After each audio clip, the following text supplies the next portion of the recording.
ಎಲ್ರಿಗೂ ನಮಸ್ಕಾರ. ನಮ್ಮ ಅಡುಗೆ ಚಾನಲ್ಗೆ ಸ್ವಾಗತ.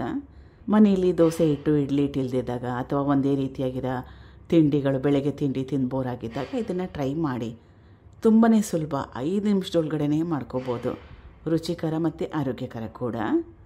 ಮೊದಲನೇ ಸ್ಟೆಪ್ಪಲ್ಲಿ ದೊಡ್ಡದಾಗಿರೋದು ಬಟ್ಲೆ ತೊಗೊಂಡಿದ್ದೀನಿ. ಹಿಟ್ಟನ್ನ ಕಲಿಸ್ಕೋಬೇಕು.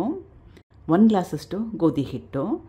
ಗೋಧಿ ಹಿಟ್ಟಿಗೆ ಬದಲಾಗಿ ಜೋಳದ ಹಿಟ್ಟನ್ನು ಕೂಡ ಉಪಯೋಗ ಮಾಡ್ಬೋದು. ಅದೇ ಕ್ವಾಂಟಿಟಿಯಲ್ಲಿ ಅಕ್ಕಿ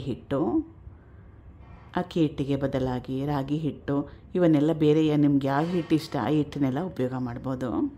ಕಡಲೆ ಹಿಟ್ಟು 2 ರಿಂದ 3 ಚಮಚದಷ್ಟು, ಬೇಸನ್, ರುಚಿಗೆ ತಕ್ಕಷ್ಟು ಉಪ್ಪು, ಅಚ್ಚಕಾರದ ಪುಡಿ, ಸ್ವಲ್ಪ ಅರಿಶಿನ, ಸಣ್ಣದಾಗಿ ಕಟ್ ಮಾಡಿ ಇಟ್ಕೊಂಡಿರೋ ಹಸಿರು ಮೆಣಸಿನ್ಕಾಯಿ, ಈರುಳ್ಳಿ, ಸಬ್ಸಿಗೆ ಸೊಪ್ಪು. ಮನೆಯಲ್ಲಿ ಸಬ್ಸಿಗೆ ಸೊಪ್ಪಿತ್ತು, ಅದಕ್ಕೋಸ್ಕರ ಉಪಯೋಗ ಮಾಡ್ತಾಯಿದ್ದೀನಿ. ಇದಕ್ಕೆ ಬದಲಾಗಿ ಕೊತ್ತಂಬರಿ ಸೊಪ್ಪನ್ನು ಕೂಡ ಉಪಯೋಗ ಮಾಡ್ಬೋದು. ಕ್ಯಾರೆಟ್ ತುರಿ ಉಪಯೋಗ ಮಾಡ್ಬೋದು. ಎಲೆಕೋಸನ್ನು ಕೂಡ ಉಪಯೋಗ ಮಾಡ್ಬೋದು. ಸ್ವಲ್ಪ ನೀರನ್ನ ಹಾಕ್ಕೊಳ್ತಾ ಹಿಟ್ಟನ್ನ ಕಲಿಸ್ಕೋಬೇಕು. ಗಟ್ಟಿಯಾಗಿ ಕಲಿಸ್ಕೊಂಡ್ರೆ ರೊಟ್ಟಿ ಥರ ತಟ್ಕೋಬೋದು. ಸ್ವಲ್ಪ ತೆಳುವಾಗಿ ಕಲಿಸ್ಕೊಂಡ್ರೆ ದೋಸೆ ಥರ ಮಾಡ್ಕೋಬೋದು. ಇದು ಹೆಂಚಿಗೇನು ತವಾಗೇನು ಅಂಟ್ಕೊಳ್ಳಲ್ಲ. ಈ ಕನ್ಸಿಸ್ಟೆನ್ಸಿಯಲ್ಲಿ ಕಲಿಸ್ಕೊಂಡಿದ್ದೀನಿ. ಇಡ್ಲಿ ಹಿಟ್ಟಿಗಿಂತಲೂ ಸ್ವಲ್ಪ ಗಟ್ಟಿಯಾಗಿ. ಹಿಟ್ಟನ್ನ ರೆಸ್ಟ್ ಮಾಡೋ ಅವಶ್ಯಕತೆ ಇಲ್ಲ, ತಕ್ಷಣವೇ ಮಾಡ್ಕೋಬೋದು. ಹೆಂಚನ್ನ ಕಾಯಕ್ಕೆ ಇಟ್ಕೊಂಡಿದ್ದೆ, ಹೆಂಚು ಚೆನ್ನಾಗಿ ಕಾದಿದೆ. ಕೈಯಲ್ಲೇ ಸ್ಪ್ರೆಡ್ ಮಾಡ್ತಾಯಿದ್ದೀನಿ. ಎಣ್ಣೆ ಅಥವಾ ತುಪ್ಪ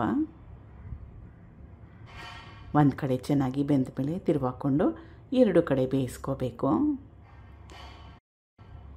ಈಗಿದಾಗಿದೆ. ಮಿಕ್ಕಿರೋ ಹಿಟ್ಟಿಗೆ ಸೇಮ್ ಪ್ರೊಸೆಸ್ನ ಫಾಲೋ ಮಾಡಿ. ಈಗ ರುಚಿಯಾಗಿ ಆರೋಗ್ಯಕರವಾಗಿರೋ ಅಂಥ ರೆಸಿಪಿ ರೆಡಿಯಾಗಿದೆ. ಟ್ರೈ ಮಾಡಿ. ನಾನು ಕಡಲೆಬೇಳೆ ಚಟ್ನಿ ಜೊತೆಗೆ ಸರ್ವ್ ಮಾಡಿದ್ದೀನಿ. ತುಂಬಾ ರುಚಿಯಾಗಿತ್ತು. ತಿಂದ ಮೇಲೆ ವಾಯ್ಸ್ ಓವರ್ನ ಕೊಟ್ಟಿರೋದು. Thank you for watching. ಧನ್ಯವಾದಗಳು.